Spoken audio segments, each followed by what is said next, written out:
तो हेलो दोस्तों, कैसे हैं आज। आज मैं आपके लिए टाटा पावर का रिज़ल्ट जो डिक्लेयर हुआ है उसके फिनेंशियल रिपोर्ट का ट्राई करेंगे एनालिसिस करने का कि टाटा पावर जो है वो किस तरह का परफॉर्मेंस दिखाई दे रहा है अपने क्वार्टर के रिज़ल्ट पे। तो चलिए स्टार्ट करते हैं। एंड इसी तरह के वीडियो पाने के लिए आप हमारे चैनल को लाइक करें, सब्सक्राइब करें एंड शेयर करें। तो अगर हम टाटा पावर के फिनेंशियल डेटा की बात करें और क्वार्टर टू के रिज़ल्ट की बात करें एंड इनकम की तरफ हम जाएं या फिर रेवेन्यू की तरफ हम जाएं, तो जो टाटा पावर का रेवेन्यू है वो 15,000 करोड़ से ईयर एन ईयर बेसिस पे बढ़ के 15,000 करोड़ पे ही है। ज़्यादा कोई डिफरेंस आपको नहीं दिखाई दे रहा है।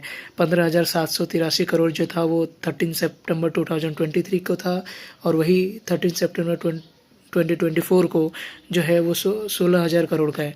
तो एक्चुअली अगर हम देखा जाए तो ईयर एन ईयर बेसिस पे कंपनी जो है वो रेवेन्यू कांस्टेंट रख पा रही है, लेकिन उसके अंदर इंक्रीज़ नहीं हो रहा है। बल्कि हम क्वार्टर ऑन क्वार्टर की बात करें तो रेवेन्यू जो है वो गिरता हुआ दिखाई दे रहा है। तो अगर आप देखेंगे तो जून में रेवेन्यू जो था वो 17,000 करोड़ का था, जो अभी घट के 16,000 करोड़ का रह गया है। अगर हम बाकी चीज़ें और कंपोनेंट के ऊपर बात करेंगे तो सबसे पहले कंपनी का मेन इंपॉर्टेंट होता है इनकम। रेवेन्यू कर पा रही है या नहीं कर पा रही है।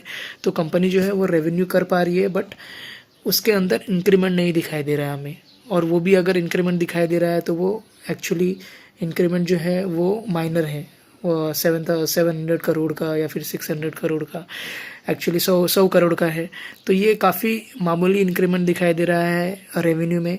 अगर हम इसके नेट प्रॉफिट की बात करें कि कंपनी जो है वो कितना प्रॉफिट कर पा रही है आफ्टर टैक्स, तो अगर हम ईयर एन ईयर बेसिस के ऊपर बात करेंगे तो ईयर एन ईयर बेसिस में भी जो प्रॉफिट है वो स्लाइट है, बढ़ता हुआ दिखाई नहीं दे रहा है।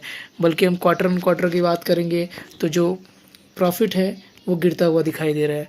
तो अब जो रेवेन्यू है एंड प्रॉफिट के हिसाब से देखें तो कंपनी कुछ खास कर पा नहीं रही है।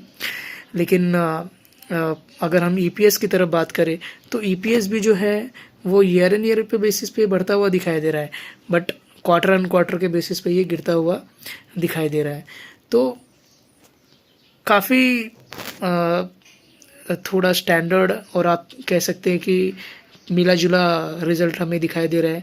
अगर हम रेवेन्यू की तरफ बात करें, क्योंकि टाटा पावर जो है वो पावर जनरेशन के ऊपर काम करती है, तो रेवेन्यू जो है वो कहाँ से टाटा पावर को ज़्यादा आ रहा है या फिर रेवेन्यू कहाँ से वो जनरेट करती है। तो टाटा पावर जो है वो पावर जनरेशन हो गया, रिन्यूएबल हो गया, ट्रांसमिशन एंड डिस्ट्रीब्यूशन पे काम करती है और वहाँ से उसका रेवेन्यू आता है।